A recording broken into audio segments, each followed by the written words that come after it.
Hello, welcome back to Quilting Color. My name is Shalina.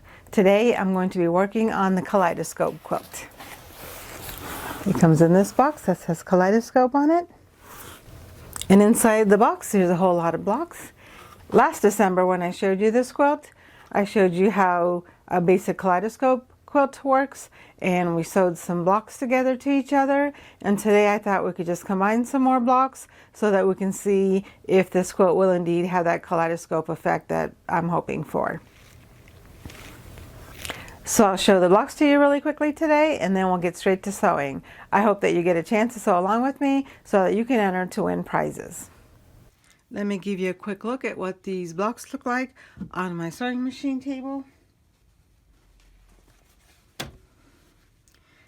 As you can see, I'm keeping the purple and green colorway, but there is bits of little orange in here just to make sure that there's some balance. And you can see that there's a large range of the colors, so they go from really green to almost blue. And some of the purples go to almost pink.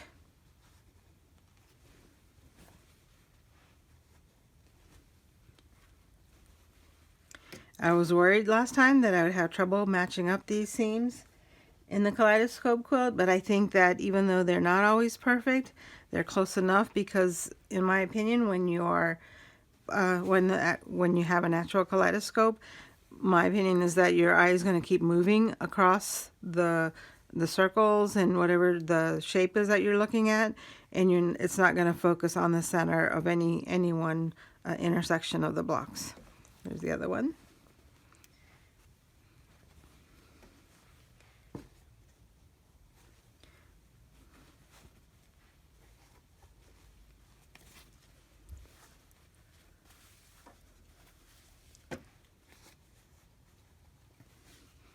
There's a few that haven't been pressed all the way, but I can just finger press that one to get it to work. So my idea is just to sew more of these together into bigger pieces so that we can get a feel for how these blocks will look in a quilt. There's a big stack of them. There's a nice big stack of blocks. And I'll just put them together, and then we can take a look at how they wind up looking like. Also in the box there are other single blocks in here that need to be combined with each other, as well as fabric that can be used to make more blocks. But for now I think I'm just going to add these, use up the ones that I have, and then we can combine these on a future date.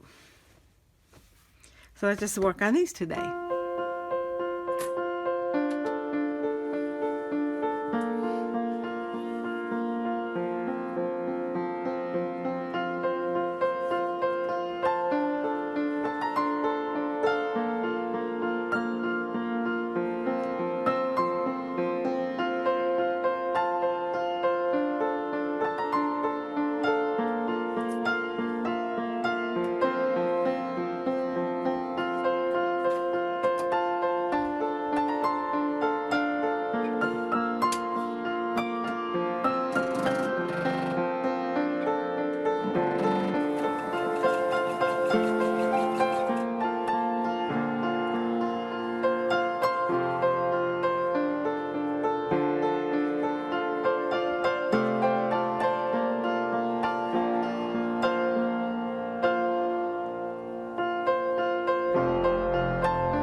was really excited to see how this quilt would look, whether or not the kaleidoscope effect would take place, even though I was not careful in making sure that all of my intersections were nice sharp points. Generally speaking, when you are making these kaleidoscope blocks, it's good for you to pin at each intersection to make sure that you have nice sharp points. But I did not do that for this quilt because I made these kaleidoscope blocks a long time ago when I did not have the expertise or the patience to do it. And I still don't have the patience to make sure that I have every single intersection properly made. But as you can see, even though my intersections are not perfect, I did not pin them. I pinned the blocks to each other to make sure that the straight lines, the up and down lines were straight and the points were sharp there. But I did not make sure that all of my triangle points were exactly correct. But even though I did not do that, I can already see the kaleidoscope effect on this quilt. It's really making me excited to make more progress on this quilt because I really like the way this looks. It's very lively. I can easily see the kaleidoscope effect in this quilt, even though not all of the rows are pieced together to each other.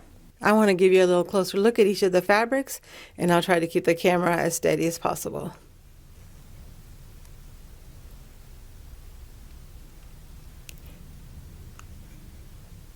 This quilt is made up of 2 triangles. There's 8 of these triangles, and then you have the little corner triangles. And you want to make sure that you're just alternating the darks and the lights in 2 different ways. You got 2 blocks to make this quilt. You have the one with the time sign, and you have the one with the plus sign. And you just alternate them all across the quilt. Let's go to the next row. And once I press these, I'll be a little flatter. And also, it's a good idea to trim off all of your dog ears, but I have not done that yet for this quilt.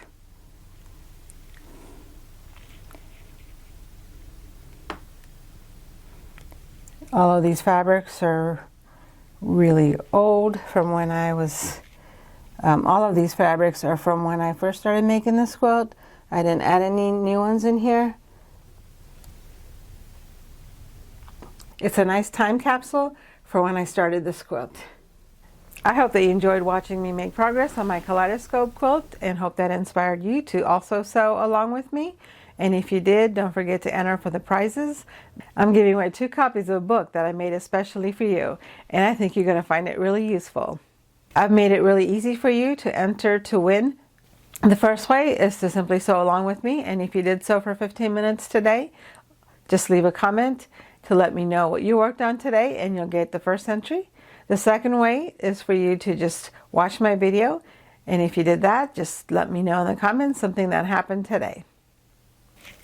Don't forget that we have a Facebook page, Quilt in Color, where you can share the projects that you're working on.